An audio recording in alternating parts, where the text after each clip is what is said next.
दोस्तों, आप देख रहे हैं वट एंड हाउ चैनल। आज आप देखेंगे ड्रामा सीरियल तुम बिन कैसे जिए कि नेक्स्ट एपिसोड में क्या होने जा रहा है।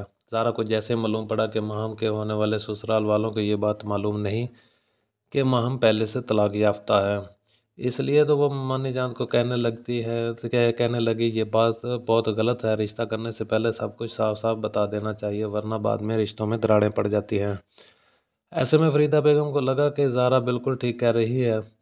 वो अभी भी इस बारे में सोचने लगी तो फिर ज़ारा ने अक्लमंदी का मुजाहरा करते हुए मिनहा की ये बात भी बता दी। ममानी जान मिनहा को कि मिनहा कैसे किसी और को पसंद करती है। वो लड़का यहाँ पर एक बार आ भी चुका है, लेकिन हमें उसे देख लेना चाहिए। अगर वो मुनासिब है तो रिश्ता कर देना चाहिए, वरना मिनहा को समझाना चाहिए कि वो लड़का ठीक नहीं है। ममानी ने यह सब कुछ जब ज़ारा के मुंह से सुना तो उस पर बहुत गुस्सा आया।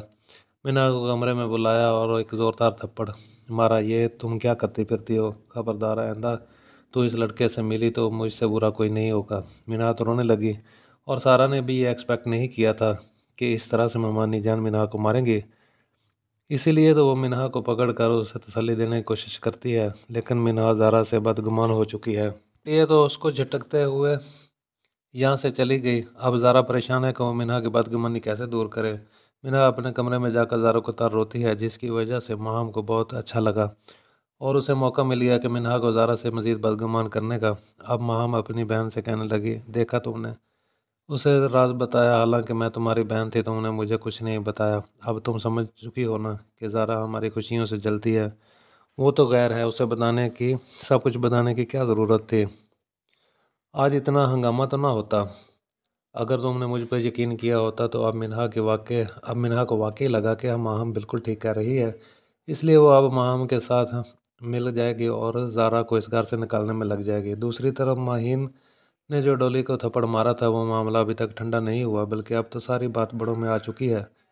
माहीन के माँ बाप को जब मालूम पड़ा तो वो बहुत गुस्से में है कि माहीन को तो ज़रूर डोली से माफ़ी मांगनी चाहिए।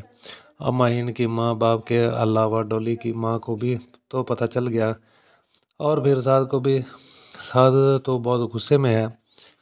तो ऐसे में डोली की माँ अपने बेटे को समझाती है कि बेटा वो लड़के वाले हैं, कुछ तो ख्याल करो, कुछ उल्टा सीधा मत बोलना, उनके सामने जो हो गया सो हो गया। ऐसे में साद अपनी माँ को याद करवाता, अच्छा वो लड़के वाले हैं तो हम भी तो लड़के वाले हैं। मैं ये हरगज़ बर्दाश्त नहीं करूँगा कि वो मेरी बहन के साथ ऐसा सलूक करें और मैं अली की बहन को लाकर उससे प्यार मोहब्बत से रहूँ। ऐसा नहीं चलेगा अम्मी जान। अब तो साद ने सोच रखा है कि आर या पार अभी करना है। जैनी को जब मालूम पड़ा कि वो भी बहन से लड़ती है, तुम जानती हो ना इसका क्या अंजाम हो सकता है। डॉली का घर बर्बाद करना चाहती हो, बदले में मेरा भी घर बर्बाद होगा, क्योंकि तुम्हें क्या मालूम नहीं कि हमारा बट्टा सट्टा है। अब तो माहीन को इतना मालूम ही नहीं था कि बात इतनी दूर तक जाएगी, वरना कुछ ख्याल वो कर ही लेती।